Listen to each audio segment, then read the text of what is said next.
You have just spent 2 whole hours trying to understand why your report is not giving the right numbers, and have realized that it is because the source data is not following business rules. You don't want to lose the analysis, but you also don't have the capacity to write a new DQ report for it now. What if you could easily add it to a framework and make sure it is captured now and for posterity? We can see here that we have a property with 2 natural gas records. This is not allowed. Let's make some simple changes to the query.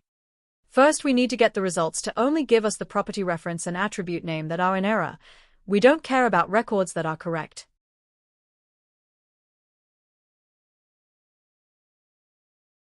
Now that we are only reporting the errors, we need to save this query to the Overwatch database.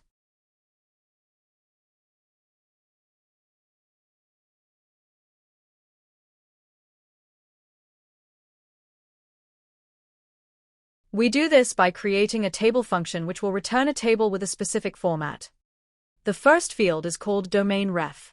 We can capture extra information if required. In this case, we want to also know the type of fuel source.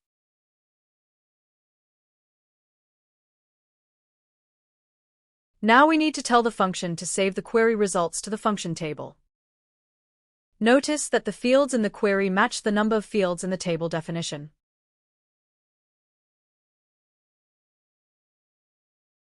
Return the results and complete the command to create the table function.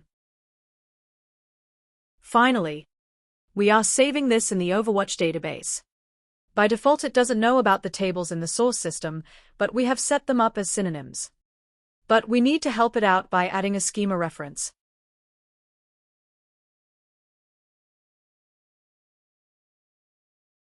Now that it is in the database, we need to be able to trigger it to run.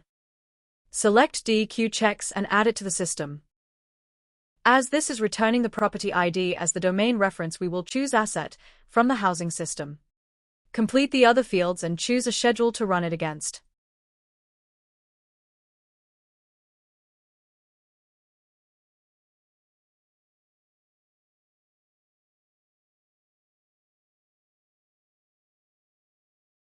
That's it. We have successfully added the check, but it won't run until tomorrow at 10 a.m. as that is the schedule we chose. Let's force it to run now. You can see the current count shows 0. If we refresh the page, it shows 1, which is from the manual run we did in Management Studio. And that is it. We have added a DQ check to the system in just a few minutes. Thanks for watching.